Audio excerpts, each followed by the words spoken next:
కాబట్టి ఇప్పటికైనా ప్రభుత్వం దాన్ని చాలా సీరియస్ గా తీసుకొని మీరు ఎత్తుకోండి ఆడెత్తుకోండి వీడెత్తుకోండి అనే మాటలు కాకుండా ఒక ప్రభుత్వంలో ఉన్నటువంటి పార్టీగా ప్రభుత్వాన్ని నడిపిస్తున్నటువంటి ఒక కూటమిగా ఈ యొక్క దుర్మార్గుడి యొక్క దుష్టాంతాలకు ఎక్కడైనా పునఃస్థాప పెట్టండి.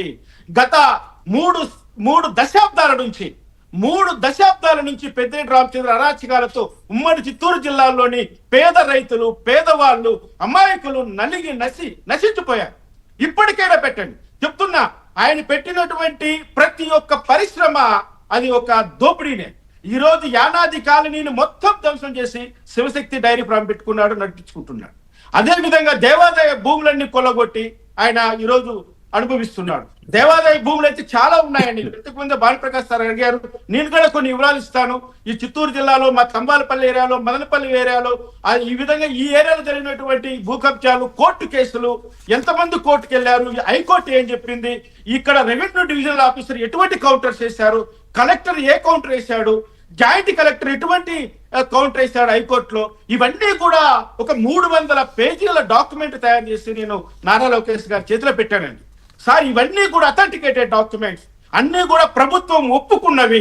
ఈ డాక్యుమెంట్ల ప్రకారం చూస్తేనే పెద్దిరెడ్డి రామచంద్రారెడ్డి సుమారుగా 3,000 కోట్ల రూపాయలు విలువైనటువంటి భూములు కబ్జా చేసుకొని ఆయన అనుభవిస్తున్నాడు అని 300 పేజీల డాక్యుమెంట్ నేను నారా లోకేష్ గారి చేతిలో పెట్టాను.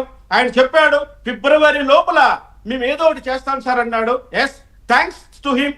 చేతులెత్తి నమస్కరిస్తున్నా ఈరోజు నారా లోకేష్ గారికి. ఫిబ్రవరి నెల రాకనే ఆయన చెప్పిన మాట నిలబెట్టుకున్నాడు. ఇంకా పెద్దిరెడ్డిని అరెస్ట్ చేయడం ఒక్కటే మిగిలి ఉంది.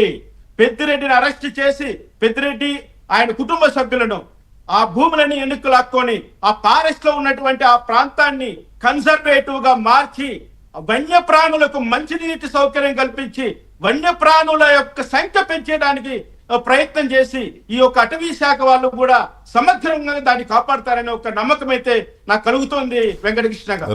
రెండో విషయం చాలా మంది మీ ముందుకు తీసుకొస్తానండి. ఆయన మీద పోరాటం చేస్తున్నటువంటి నాయకులు చనిపోయిన వాళ్ళు ఎలా చనిపోయారో వాళ్ళ వారసులు చెప్తారండి. అతను కోర్టు చుట్టూ తిరుగుతుంటే బస్సులోనే గుండాకి చనిపోయాడండి. ఒక అతను చాలా చాలా సిన్సియర్ ఎన్జిఓకి సంబంధించిన వ్యక్తి. ఎలా చంపేశారో కూడా వాళ్ళు చెప్తారండి వాళ్ళ కుటుంబీకులు. నేను చాలా చేశాను సార్, చాలా డాక్యుమెంట్స్ ఉన్నాయి.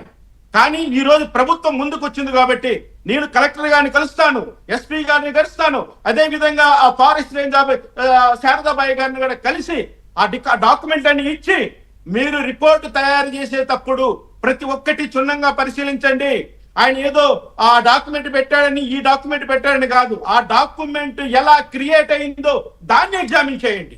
అసలు ఫారెస్ట్ డిపార్ట్మెంట్ ఏ విధంగా 70 ఎకరాల ఫారెస్ట్ ని రెవెన్యూ డిపార్ట్మెంట్ కట్టబెడతారు? అసలు చరిత్రలు లేదండి, ఇటువంటి చట్టాలు కూడా లేదు. కావాలంటే సర్వే అండ్ సెటిల్మెంట్ యాక్ట్ కానీ, సర్వే అండ్ బౌండరీస్ యాక్ట్ కానీ, లేకపోతే ఫారెస్ట్ యాక్ట్ కానీ, అసలు ఒరిజినల్ గా 1903లో పుట్టినటువంటి బ్రిటిష్ సర్వే సంబంధించినటువంటి సమాచారం కానీ ఇవన్నీ క్రోడీకరించి ఒక్కసారి చూస్తే పెద్దిరెడ్డి మోసం చేశాడు, పెద్దిరెడ్డి నేరం చేశాడు, పెద్దిరెడ్డి ఆంధ్ర రాష్ట్రాన్ని దోచుకున్నాడు. అదేదో సినిమాలో ఒకటంటారు సిగోటయ్య గోటయ్య అని మన చంద్రముఖి 2లో పెట్టారు 2 పాత్రలు. అందులో ఫస్ట్ పాత్ర జగన్మోహన్ రెడ్డిది అయితే ఈ సుగోటయ్య పాత్ర పెద్దిరెడ్డి రామచంద్ర రెడ్డిదండి. ఆ పేరు కూడా ఒకసారి కరెక్షన్ చేసుకోండి. ఎందుకంటున్నానంటే ఆ సినిమా కరెక్ట్ ఎగ్జాంపుల్ అండి. చంద్రముఖి 2 మన లారెన్స్ తీశాడు. ఆ లారెన్స్ తీసిన దాంట్లో ఈ ఒక రాజు వాడికి ఒక సైన్యాధిపతి ఉంటాడు. వాళ్ళలో కోటయ్య సిగోటయ్య ఏమో ఆ పేర్లు అవే అనుకుంటారు. ఆ సిగోటయ్య క్యారెక్టరే పెద్దిరెడ్డి రామచంద్ర రెడ్డి క్యారెక్టర్. మీరు ఇంకో మాట అడిగారు ఆ ప్యాలెస్ లో ఏం జరుగుతుందని. జరుగుతోంది అన్ని చీకటి పనులు జరగడానికి అది వాడుకున్నారండి.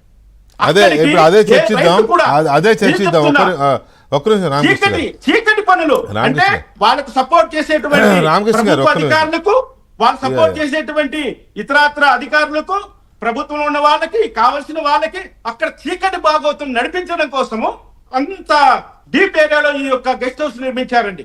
పైగా ఎవరు కూడా ఒక్క నిమిషం రామకృష్ణ గారు కొంచెం పాజ్ తీసుకోండి దయచేసి ప్లీజ్. ఎందుకంటే ఇప్పుడు అక్కడ అసలు అంత డీప్ ఫారెస్ట్ లో అంత పెద్ద భవంతిని కట్టి అక్కడే వ్యవసాయం చేయాలి